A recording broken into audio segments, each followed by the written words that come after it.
talk about cervical cancer, So, last month, the month of May, we celebrated the Cervical Cancer Awareness Month. So, it was also, the campaign was initially initiated last month, the cervical cancer screening services, And with that, with the support and the dedication of the OB/GYN specialist in the Northern Mindanao Medical Center, we have that activity, increasing the women to be screened for cervical cancer. So, what is cervical cancer? So first, this cervical cancer is a preventable, very preventable and treatable type of cancer po.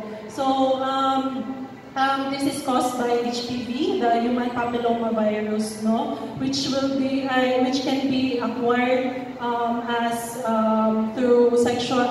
This is one of the sexual transmitted disease, So it will be acquired through having sexual activity or through skin-to-skin contact. So also we count in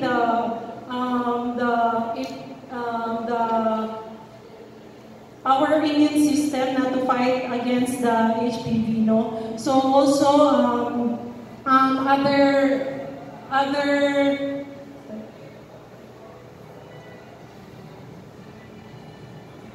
other risk factors would be if the person is immunocompromised, also with the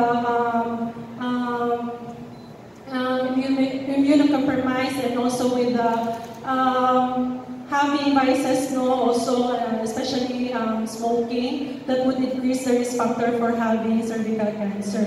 So this cervical cancer is maporma di siya sa cervix good o ma-detect din siya through early detection. So natin mga excellent tools to detect this cervical cancer, So we have this screening. This is the early detection or detecting cervical cancer, pre-invasive forms of pre-invasive form before if wala siya na-achieve, progress din siya into cancer. And also with having our this vaccination, mahatag na to sa mga kabatanunan ages 9 to 14.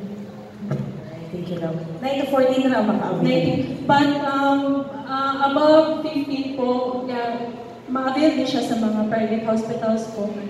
Depende po sa vaccines nga available, availability of the vaccines nga gihatag sa mga LGUs. Alright, Doc. Thank you, Doc. Doc, can you give us updates sa screening results katong sa cervical cancer screening last month? But Doc, daghan baga pa screen.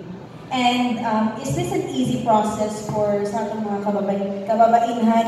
And kinsa dapat ang magpa-screen for cervical cancer? Ano pong cervical cancer is one of the common cancer among women. Actually, it is the second most common cause of cancer among women.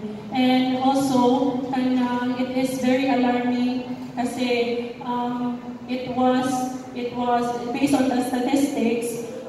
Daily, there is around 15 women, that is 15 deaths daily, and also with the among 100,000 of women, around 15 are diagnosed with cervical cancer. So with that is very alarming. So with the question,